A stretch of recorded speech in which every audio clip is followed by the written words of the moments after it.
Welcome to your daily gaming update for Wednesday, May 3rd, 2023. I am your host, Joe. Sources for these updates are in the description. Today has been a busy one with gaming updates. For our first update, a Warhammer 40,000 bolt gun FAQ was posted today in the Steam community. System minimum and recommended requirements are provided, and no surprises there that the game is not demanding for latest gen hardware. Recommended graphics is either the NVIDIA GTX 790 Ti or the AMD Radeon RX 580. Questions are answered, including whether there is a multiplayer within the game, and for those wondering, there is no multiplayer experience for Bolt Gun, nor a Horde mode experience planned at the moment. Now for our next update. Gamers still have fresh in their minds poor performance for Jedi Survivor upon its recent release date. The circumstance brings about the question as to why. An IGN interview with Stig Asmussen, the game's director, revealed that he refused taking the option for extra development time for the game. His reason?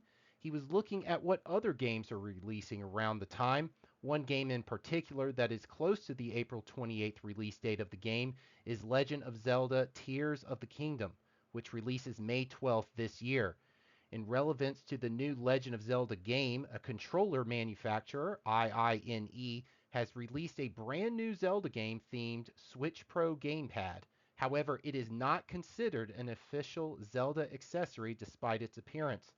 The controller is available on Amazon for $42.99. That includes the controller and carrying case.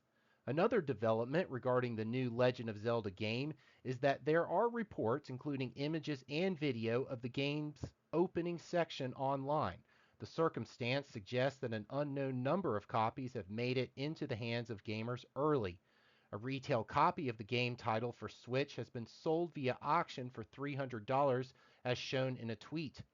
For our next update, the popular tabletop game Pathfinder is getting a new game titled Pathfinder Abomination Vaults as a Diablo-like action RPG. Based on footage released for the game is a Gothic-style experience and includes dark dungeons that resemble Diablo 4. The game is nowhere near a release date, and the developer is going to Kickstarter to raise funds for the game to get the game completed. A date for the Kickstarter launch date hasn't been announced. Next in updates, one source shares there may have been a release window leaked for Assassin's Creed Mirage. A data miner claims that the game will get delayed because the title is running on an older graphics engine and an alleged pre-order issue has occurred. An unnamed GameStop store employee claims to have marketing information on a number of games, and one of them is Assassin's Creed Mirage. This individual claims that the release date for the game is in August.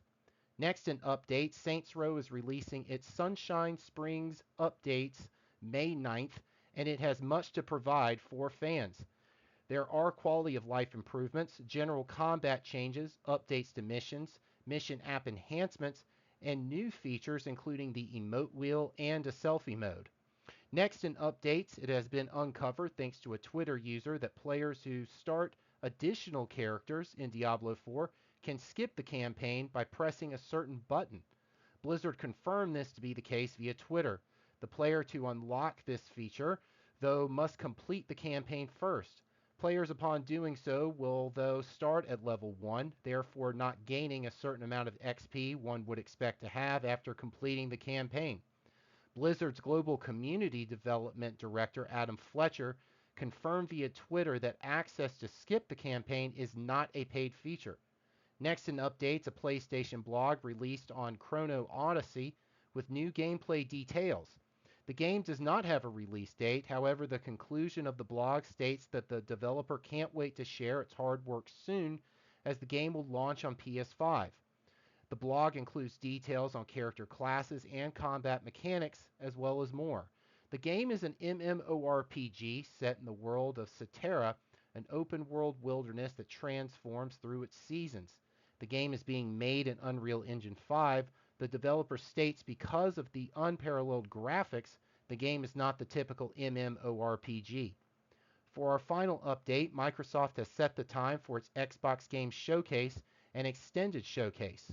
The initial showcase is set for Sunday, June 11th, starting at 10 a.m. Pacific Standard Time, and 1 p.m. Eastern Standard Time, while the extended showcase is set for Tuesday, June 13th at these same times during the day.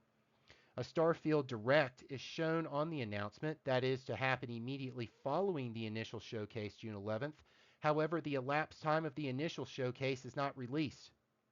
Well, that's it for the Daily Gaming Update. You can look forward to tomorrow's Daily Gaming Update.